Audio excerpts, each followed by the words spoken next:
The workplace noticed that he'd clocked in, but he hadn't clocked out. So what they did is they began to follow his steps, trace where he may have got to. And it led them to... Hi guys, it's me, Ray, and let's talk. So I am going to share a story with you, and it's a true story. And the person who told me this story, this actually happened to a couple in her church. So if you want to find out more, then stay tuned. Before we get started, a fitting scripture that I think we can learn from when we think of this story. And that scripture can be found in 1 Timothy chapter 6, verses 6 to 10. But godliness with contentment is great gain. For we brought nothing into this world, and it is certain that we can carry nothing out. And having food and raiment, let us be therein content. But they that will be rich fall into temptation and a snare, and into many foolish and hurtful lusts, which drown men in destruction and perdition. For the love of money is the root of all evil, which while some covet after, they have erred from the faith and pierced themselves through with many sorrows. And the story begins. There was a man and a woman from Nigeria. The wife had a desire to come and study in the UK. So she applied for a student visa. Having known what I know about student visas and many people migrating from Nigeria to the UK, I can imagine that they sold all their property and investments just so that they could come to the abroad. Or as Nigerians say, Jakwa. This man, I was informed, had a very top job at First Bank Nigeria. So imagine being an executive or being a bank manager at a top banking institution in Nigeria.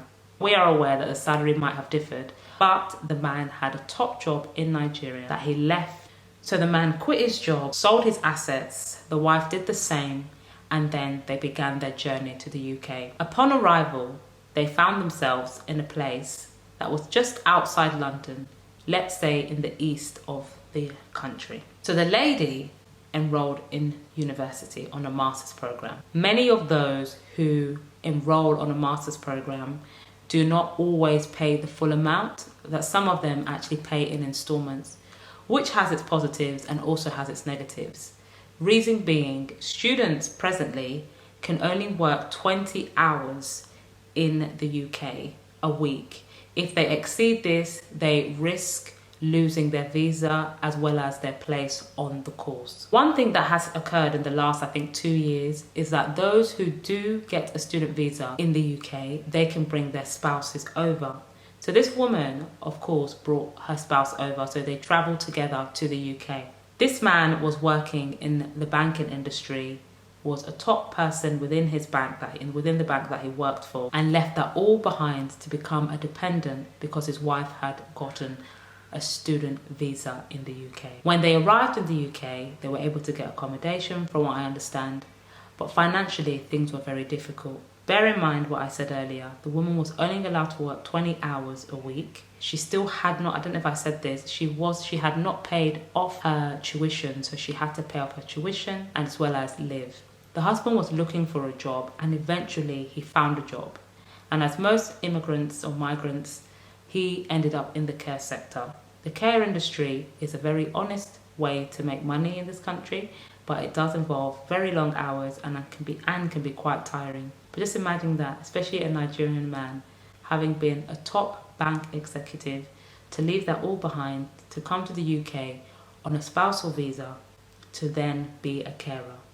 Not a care manager, not someone who's in charge of the different care homes or a district, to become a support worker. This may have probably bruised his ego, and the story proceeds. So the man and woman had great difficulty managing all the expenses that they had. I can imagine that their life in Nigeria was far better. We are very aware that Nigeria has certain issues, one being security. And that is what is leading people to come to the UK. However, some people, this isn't the driving force as to why they are moving to the UK. For some people, it's a lack of contentment of where they are. I'm not saying this is the case with this couple, but there are couples that this is the case. A lack of contentment that they're doing way better than the majority of those in Nigeria. They're thriving in their career. We have to understand that sometimes we force ourselves in situations, or to be in situations at the detriment of ourselves and our family. And God has never called us to be in a certain place. But because we think everything seems to be going well, that we need to be in that specific place, they were able to get a visa and then travel out so they could think, okay, this is where they should have been. As the story progresses, you begin to see that this might have not been the case for this couple. So they continue to struggle, even though this man had a job. But remember, this man was in the care sector, and the type of job he was doing within the care sector, it will not be paying that highly. And the part of the country he was living in, accommodation is quite dear, quite expensive. Bear in mind, the money he was making had to provide for their upkeep, both him and his wife, because she was limited to 20 hours. And I wouldn't be surprised if she wasn't working, not because she didn't want to, maybe she couldn't find a job. So they had to provide for their upkeep. They probably also had to provide for the balance of her academics. So her course, remember, because they hadn't paid the full, so also have to contribute to the installments. And there's probably other expenses. I can imagine that people back home want money. Maybe even if he borrowed money and she borrowed money, the people they borrowed money to jackpot to leave the UK, to leave Nigeria for the UK, those people want their money back. One day this man got to work, and at his workplace they tend to clock in and then clock out. And one of the days, it was home time, and his wife realised that he wasn't in. The workplace noticed that he'd clocked in, but he hadn't clocked out. So what they did is they began to follow his steps, trace where he may have got to. And it led them to a bush or a forest, or I don't know what we call it in this country. What do we call it? Let's say a forest, something like that. But as they proceeded into the forest, they had saw that this man had himself. So the stress of the UK had led this man to put himself asleep.